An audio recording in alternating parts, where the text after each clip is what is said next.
Halo Rek, kali ini Explorasa akan recook resep dari sahabat Explorasa, Uni Isi.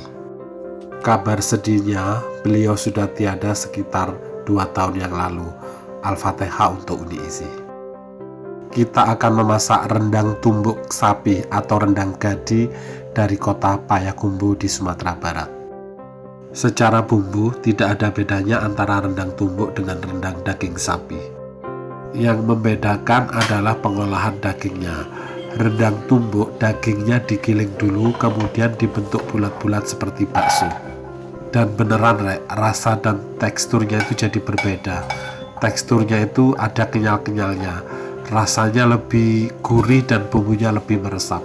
Kalian wajib untuk recook.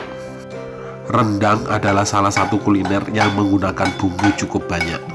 Ada sekitar 17 rempah yang digunakan. Sebenarnya dalam resep Uni Isi menggunakan kapulaga, namun kali ini saya tidak menggunakannya. Teman-teman kalau ada kapulaga bisa dipakai ya. Ini adalah rempah-rempah yang sebaiknya disangrai dulu karena aromanya akan lebih kuat. Merica, kemiri, dan jintan dihaluskan bersama bumbu-bumbu yang lain. Sementara kayu manis, cengkeh, bunga lawang, daun salam, dan serih dimasukkan utuh. Ini adalah penampakan semua bumbu yang telah dihaluskan. Ingat, jangan pernah menumis bumbu dengan minyak, karena minyak nanti akan didapatkan melalui santan.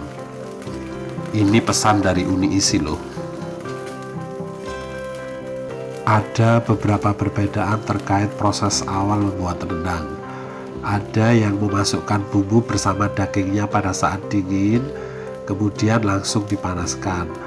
Ada juga yang memasukkan dagingnya setelah bumbu dan santan mendidih.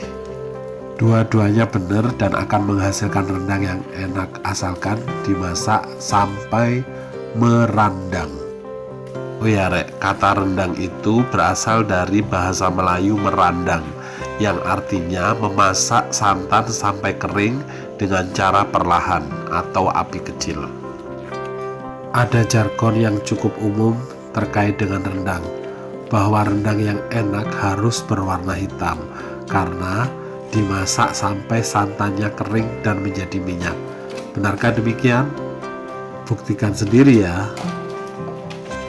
Kalau Pak William Wongso bilang, rendang yang enak adalah rendang yang telah mengalami karamelisasi sehingga berwarna hitam, pekat, dan mengkilat. Ini sebagian dagingnya tetap saya potong kotak-kotak ya, selain daging yang nanti akan saya bentuk bulat-bulat. Agar tetap ada kaldu yang menyatu dengan bumbunya selama proses merandang. Karena nanti daging yang dalam bentuk bulat-bulat, prosesnya tidak terlalu lama. Dalam waktu beberapa puluh menit dagingnya sudah empuk. Beda dengan yang dipotong kotak-kotak, memerlukan waktu yang lebih lama. Oh ya Rek, menurut Mbak Wiki, rendang ini termasuk masakan kuno loh, karena sudah dikenal oleh masyarakat Minangkabau sejak abad ke-13, tepatnya pada pemerintahan Raja Aditya Warman. Dulu rendang digunakan untuk bekal berlayar, karena bisa awet sampai berbulan-bulan. Kala itu orang Minang suka bepergian dengan perahu menyusuri Selat Malaka menuju Singapura dan Malaysia. Tak heran ya kalau sekarang Malaysia juga mengklaim rendang sebagai salah satu kuliner mereka. Mungkin dari para perantauan orang Minang ada yang menetap di Malaysia dan mereka memasak rendang di sana. Oh ya Rek, ini santan yang saya gunakan berasal dari 8 butir kelapa tua dan dijadikan menjadi 2 liter santan kental. Salah satu kunci sukses membuat rendang adalah penggunaan kelapa tua dalam jumlah yang banyak. Ini saatnya cemplung-cemplung bumbu utuh ya Rek. Kalau kesulitan mendapatkan daun kunyit, bisa di skip ya, walaupun nanti aromanya sedikit berbeda. Kalau menurut Uni Isi, daun kunyit ini termasuk signature spice-nya rendang loh. Selain cabai merah keriting khasnya Sumatera Barat. Menurut Uni Isi, orang Sumbar itu jarang menggunakan gula untuk memasak. berbeda ya dengan orang Jawa. Kalau tanpa gula rasanya kok kurang sreg gitu ya. Nah, dalam resep kali ini saya mencoba untuk tidak menggunakan gula. Ini saatnya untuk mengunder-ngunder atau membentuk daging menjadi bola-bola. Kayaknya saya ada yang lupa nih, apa ya? Let me think first, sambil saya mencampur daging dengan garam dan merica tadi.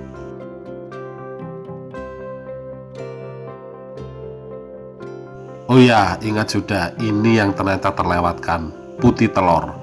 Gunakan putih telur untuk merekatkan daging agar tidak pecah saat dimasak. Campur sampai merata, kemudian baru dibentuk menjadi bulat-bulat. Disebut rendang tumbuk karena dagingnya itu ditumbuk atau digiling ya, kemudian dibentuk. Jadi namanya jadi rendang tumbuk sapi. Kalau seandainya terbuat dari babi, ya rendang tumbuk babi. Tapi itu sama orang Minang nggak boleh ya, rendang harus dari sapi.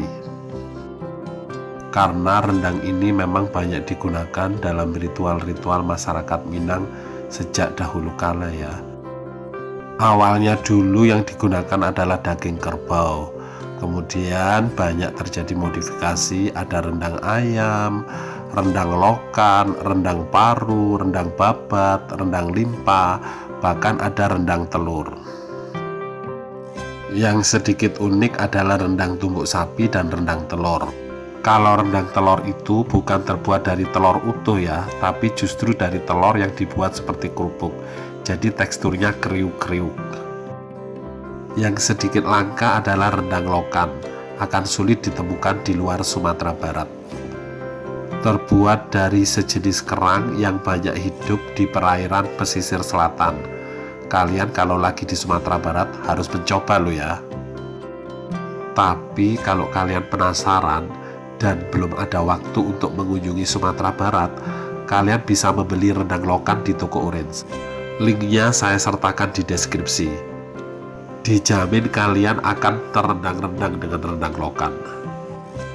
Nah, kalau rendang tumbuk sapi, kalian bisa bikin sendiri di rumah dengan menggunakan resep dari Uni Isi ini. Dijamin mantul. Saat bola-bola dagingnya dimasukkan ke dalam santan, usahakan jangan diaduk dulu ya, supaya tidak pecah. Tunggu beberapa menit, baru bisa diaduk. Membuat rendang memang tidak lepas dari proses mengaduk-aduk agar santan tidak pecah. Kalau menurut pakar kuliner, jika santan pecah maka akan berbentuk butiran-butiran dan tidak menyatu dengan kuah, sehingga hasil masakan akan menjadi hambar. Nah, ini bola-bola daging bentuknya sudah kokoh, baru mulai bisa diaduk lagi santannya. Sampai di sini proses pembuatan rendang akan membutuhkan waktu yang cukup lama, sekitar 6 jaman, karena kita akan menunggu santan ini menjadi kering dan berubah warna menjadi coklat atau hitam. Dalam proses menjadi rendang, sebenarnya rendang telah melewati 3 tahapan. Yang pertama yaitu ketika masakan tersebut masih ada kuahnya seperti ini. Ini namanya gulai. Ketika kuah telah mengental dan menyusut, ini disebut kalio. Namun warnanya masih belum hitam atau coklat. Nah, saat rendang sudah berwarna hitam atau coklat, kemudian sudah keluar minyaknya, itu baru disebut rendang. Yuk terus diaduk, jangan pernah lelah dan harus sabar. Rendang memang masakan yang butuh kesabaran. Dan juga salah satu masakan yang mahal ya, karena daging sapi pun sekarang juga mahal, 120.000 per kilo. Belum bumbu-bumbunya, belum kelapanya yang juga harus dalam jumlah banyak. Nah, harus siap-siap uang yang banyak nih kalau mau bikin rendang. Ini saya tambahkan kentang rendang ya, untuk variasi aja agar lebih enak. Dan tentu saja lebih banyak. Hehehe. Ini masakannya sudah menjadi kalio. Kalau kalian icipi dan kalian gunakan sebagai lauk, ini juga bisa kok. Yuk aduk terus, jangan pernah lelah. Ini saya sudah keringatan nih mengaduk terus dari tadi. Oh ya Rek, dalam membentuk bola daging dibuat agak besaran dikit ya, agar saat proses pengadukan ini adonan atau bola-bola dagingnya tidak pecah. Walaupun bola dagingnya sudah kokoh, tapi kalau bentuknya kecil-kecil, ada kemungkinan untuk pecah terkena alat pengaduk ini. Kita tunggu ya Rek, detik-detik menjadi rendangnya. Ini minyaknya sudah mulai keluar. Aku izin gak ngomong dulu ya, capek.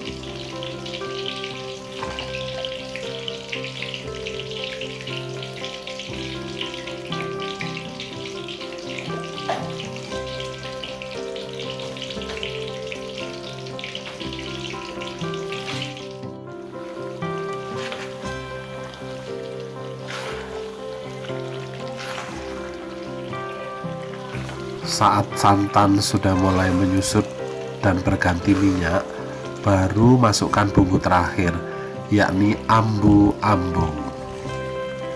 Apa ambu-ambu? Orang Aceh menyebutnya kelapa goseng, orang Jawa menyebutnya koya kelapa. Jadi ambu-ambu terbuat dari kelapa parut yang disangrai kemudian ditumbuk sampai halus. Memang tidak semua rendang menggunakan ambu-ambu. Ambu-ambu fungsinya untuk membuat rendang menjadi lebih kering dan lebih gurih. Waduh Rek, saat sudah menjadi rendang, ada gempa loh di Jawa Timur. Dan ini bergetar, rendang telah siap. Terima kasih telah menonton sampai habis ya.